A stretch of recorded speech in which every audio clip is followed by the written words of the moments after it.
নামাজ যদি কাঙ্ক্ষিত মানের হয় তাহলে দুনিয়াও কল্যাণ, আখিরাতে নিশ্চিত আল্লাহর জান্নাত। সুবহানাল্লাহ। এবার জাহান্নামীদেরকে উদ্দেশ্য করে জান্নাতীরা বলবে, শুধু কি বেনামাজি থাকার কারণেই তোমরা জাহান্নামে এসেছো, না আরো কোনো পাপ আছে, আরো কোনো অন্যায় ছিল দুনিয়ার জীবনে যা তোমরা সংগঠিত করেছিলে? জাহান্নামীরা বলবে, হ্যাঁ আমাদের আরো পাপ আছে, যেই পাপের কারণে আল্লাহ আমাদের প্রতি রাগান্বিত হয়ে, আল্লাহ আমাদের প্রতি গুসান্বিত হয়ে আল্লাহ আমাদেরকে জাহান্নামে ফেলে কয়েদি বানিয়েছে।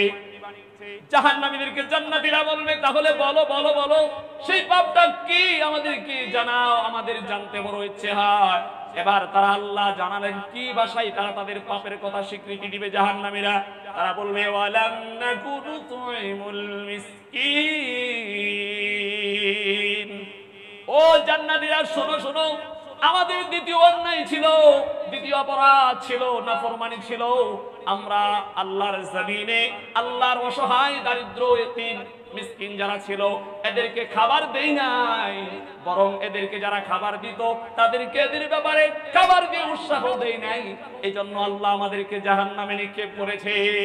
কারণ যে আল্লাহ আমাকে ধনট্টবান বানিয়েছে, সেই আল্লাহ তার ওই গোলামকে ফকির বানিয়েছে, মিসকিন বানিয়েছে। আল্লাহ তাকে ফকির বানিয়ে দেখতে চাইছে সে আল্লাহর সিদ্ধান্তে কতটা কৃতজ্ঞতা আদায় করে। আর তোমাকে আল্লাহ ধনট্টবান ধনবান বানিয়ে দেখতে চেয়েছে তুমি আল্লাহর দেওয়া ধন কোন কাজে ব্যয় করো। ভুলে যাও কিনা তোমার প্রতিবেশীর হক, ভুলে যাও কিনা তুমি গরিব মিসকিনের হক, ভুলে যাও কিনা তুমি তোমার আত্মীয় স্বজনের হক, ভুলে যাও কিনা তুমি তোমার নিজের হক। এজন্য আল্লাহ কাউকে সম্পদ দিয়ে পরীক্ষা করবেন, কাউকে আবার সম্পদহীন অবস্থায় পরীক্ষা করেন, কাউকে আল্লাহ সন্তান দিয়ে পরীক্ষা করে, আবার কাউকে আল্লাহ সন্তান না দিয়ে সন্তান বানিয়ে পরীক্ষা করে। আল্লাহ দেখতে চায় আমার পরীক্ষায় আমার বান্দা বান্দি আমার প্রতি কতটা কৃতজ্ঞ হয়, আমার প্রতি কতটা সন্তুষ্ট চিত্তে আমার প্রশংসায় লিপ্ত হয়। সুবহানাল্লাহ। জাহান্নামীরা যখন বলবে আমরা গরিব মিসকিন এতিম অসহায় তাদেরকে খাবার দেই নাই, এবং যারা তাদেরকে খাবার দিবে তাদেরকেও তাদের ব্যাপারে উৎসাহ দেয় নাই, এজন্য আল্লাহ বড় রাগান্বিত, আল্লাহ বড় গুসান্বিত। এজন্য আল্লাহ আমাদেরকে জাহান্নামে নিক্ষেপ করেছে।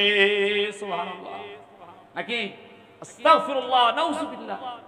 আল্লাহ বুঝাতে চাইলেন, ও পৃথিবীবাসী শোনো, তুমি যদি গরিব মিসকিন অসহায়কে গলা ধাক্কা দিয়ে বের করে দাও তাহলে এটাই তোমার জাহান্নামে যাওয়ার জন্য উপযুক্ত একটা প্রমাণ হয়ে দাঁড়িয়ে থাকবে। সাবধান হওয়া উচিত, সতর্কতা হওয়া উচিত, সতর্কতা অবলম্বন করা আমাদের উচিত।